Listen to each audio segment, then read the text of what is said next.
Perkenalkan, nama aku Prasmita Putra Zahrani.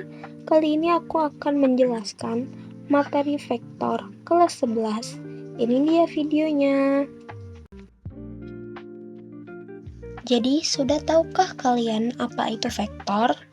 Vektor merupakan besaran yang memiliki nilai dan arah. Dalam konteks ini, vektor tidak hanya mencerminkan nilai besaran, tetapi juga mengindikasikan ke arah mana besaran tersebut bergerak. Contohnya di sini adalah pada konsep gaya, di mana vektor gaya tidak sekedar mencerminkan besar gaya yang bekerja, melainkan juga menunjukkan arah gaya tersebut bekerja. Apa sih fungsi vektor? Menganalisis gaya-gaya pada benda dapat dihitung dan dijumlahkan menggunakan operasi vektor. Yang kedua, menentukan kecepatan dan percepatan. Kecepatan serta percepatan memiliki arah sehingga dinyatakan dengan vektor. Dan yang ketiga, menyatakan perpindahan vektor digunakan untuk menunjukkan jarak sekaligus arah perpindahan benda. Tujuan pembelajaran vektor adalah untuk mengetahui besar dan arah suatu besaran, mempermudah perhitungan gaya dan gerak benda, serta membantu memahami berbagai fenomena fisika. Vektor juga menjadi dasar penting dalam banyak materi fisika lainnya.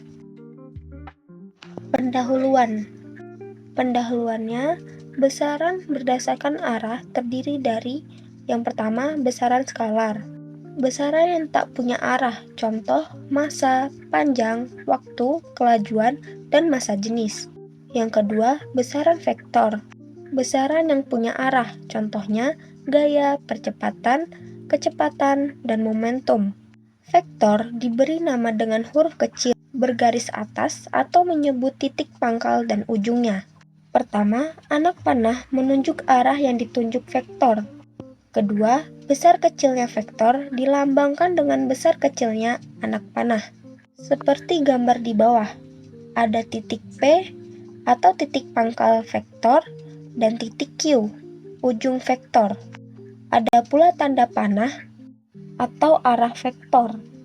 Selanjutnya ada notasi vektor. A, yang pertama adalah huruf tebal. A kedua, pakai tanda panah di atas. Dan yang ketiga, A huruf miring. Besar vektor A sama dengan A dan sama dengan A pakai tanda mutlak.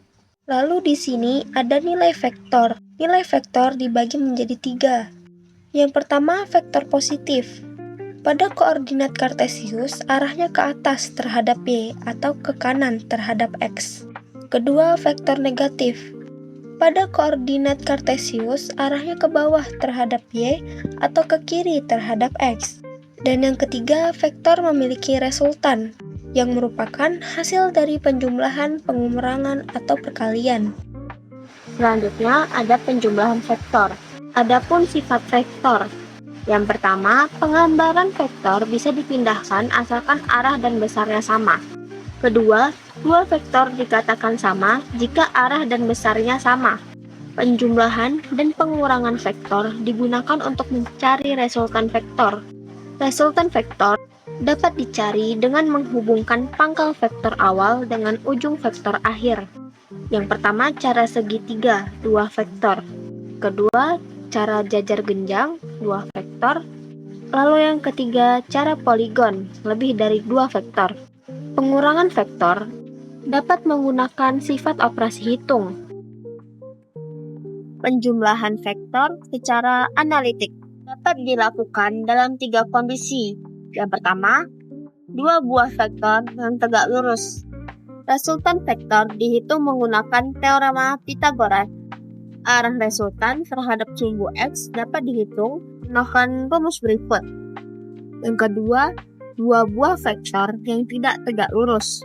Resultan vektor dihitung menggunakan persamaan kosinus.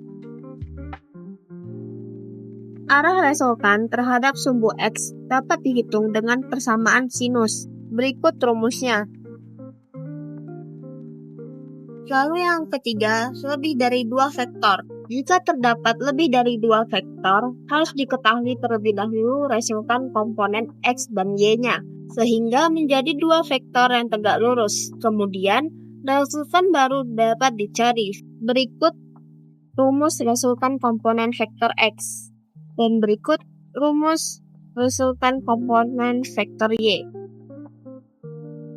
Masuk kesimpulan materi vektor dalam fisika. Vektor adalah besaran yang memiliki nilai dan arah seperti gaya, perpindahan, kecepatan, dan percepatan. Dalam fisika, vektor digunakan untuk mempermudah perhitungan dan menjelaskan berbagai peristiwa alam yang melibatkan arah, gerak, atau gaya.